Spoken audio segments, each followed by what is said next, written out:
We are currently busy with a two-part series looking at the main requirements when considering a collection system.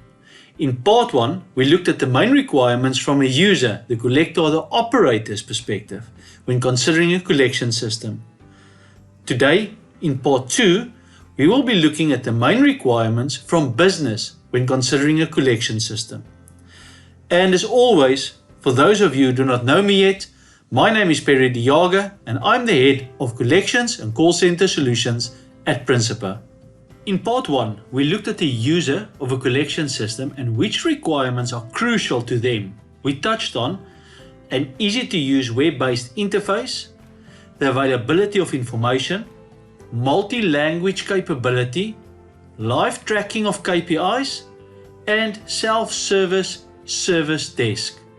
In part 2, we are going to look at the best practice requirements from a business or from a strategic perspective, and we will be touching on 7 requirement areas, namely user setup, access and assignment, portfolio setup, strategy design, system integration, management information, security and audit, and general system functionalities. But let's get started. When we look at user setup, access and queue assignment, we look for user setup within a role-based structure like that of a supervisor, collectors, tracers, debt review, legal and customer service or admin roles. We look for user language preference in the event of system capable of UI translations. We look at access to system functionality that's linked to role structure. What can and can't each role do on the system? You do not want a collector to authorize a promise to pay which is outside of their mandate. You rather want that PTP to be escalated to a supervisor for authorization. We look at the management of both independent and pooling account assignment based on strategy scenarios. We look at real-time reassignment of collectors to different queues, and we also look at queue sorting and prioritization functionalities. We now also need the capability to set up different portfolios, as each portfolio, which could be product or entity based, may have different settings. And so we look at the capability of the system to control multiple portfolios independently or consolidated, and the capability to align different system parameters to different portfolios, like incoming telephone numbers for each portfolio, different banking details for each portfolio, different currency for each portfolio, and so on. Then strategy capability, probably the single biggest requirement from a business perspective. When we deal with strategy capability, we need to look at the capability to build easy configurable strategies, at least through segmentation within a decision tree framework, which can utilize both account and debtor data elements, as well as decision analytic outcomes for risk segmentation. We look at the capability to build multiple product strategies, outsource strategies, as well as tracing, legal, debt review, and administration strategies. This strategy capability must have an estimator functionality, which can indicate both operational impact as well as errors or breaks in the strategy design. You need the capability to challenge an existing strategy within a champion versus challenger environment, which is secure and controlled, and have the capability to reduce the risk a challenger strategy may have. We need to cater for automated actions, SMSs, IVRs, emails, WhatsApp, etc. We need to cater for those triggers within the strategy outcomes. We also need to cater for timed actions where there's a delay in the triggering of the automated action. And we need to cater for specific collector script or keyword functionality that is linked to the risk segmentation and drives the tone of the conversation. Let's now look at system integration. The collection system must be able to integrate with dialers, payment gateways, analytical decision engines, communication portals, or any other third-party system. The system must further cater for different methods of integration, like RESTful APIs, SOAP, database to database, delimited files, and so on. And then management information. The system must have the availability of a reporting facility which is customizable based on your business requirements. It must also have the availability of predefined best practice collections reporting, such as user performance reports, portfolio performance reports, roll rate reports, delinquency matrix reports, and so on.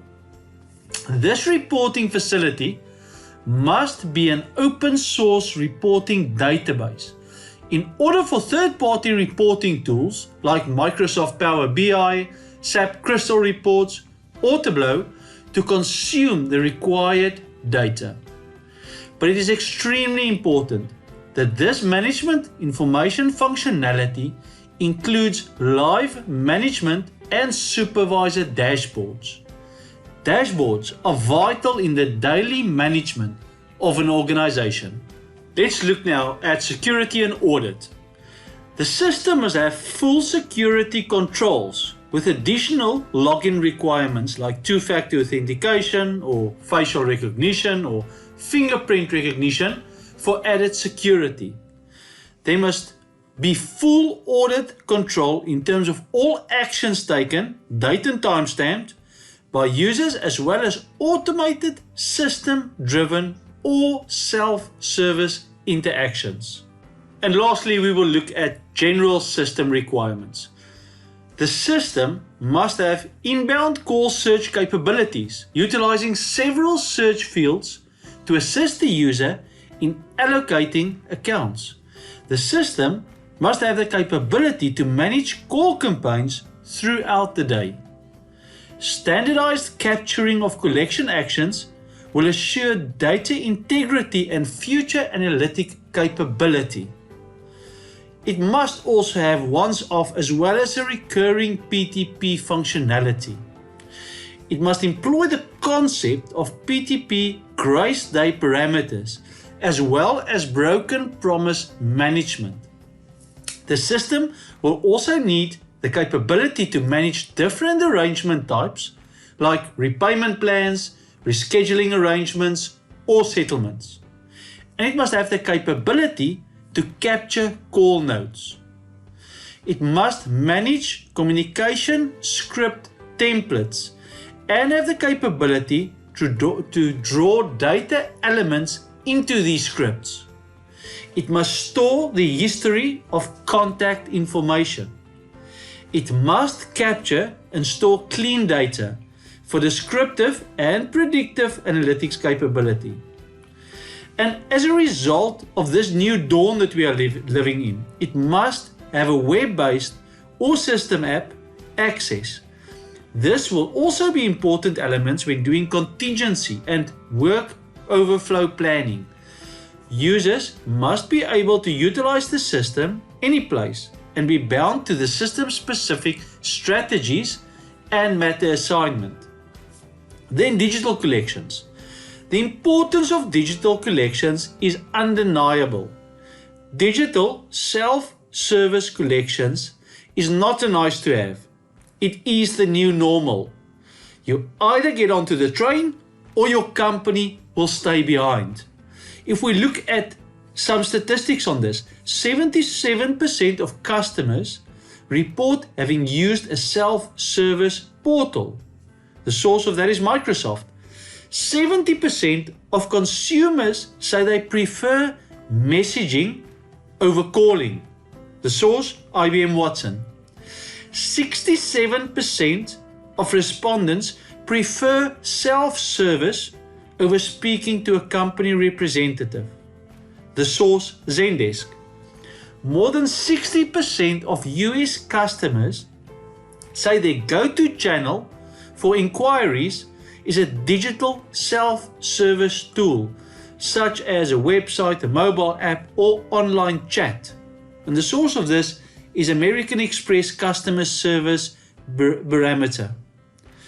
Self-service collection bots have also shown us that PTP conversion rates can be high as 85% successful in terms of what is normally possible of 55 to 60%. Collection systems evolve over time. New features assist in efficiency and effectiveness, and for that reason, the software vendor must be committed to ongoing development and software updates.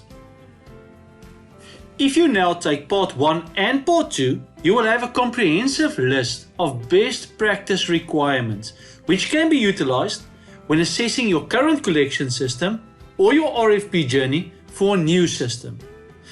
In our next blog, we are going to look at the 3 non-negotiable tools for collections post-COVID-19. So please go and subscribe to our blogs at insights.principa.co.za. And as always, keep safe, stay safe, and see you soon. Bye bye.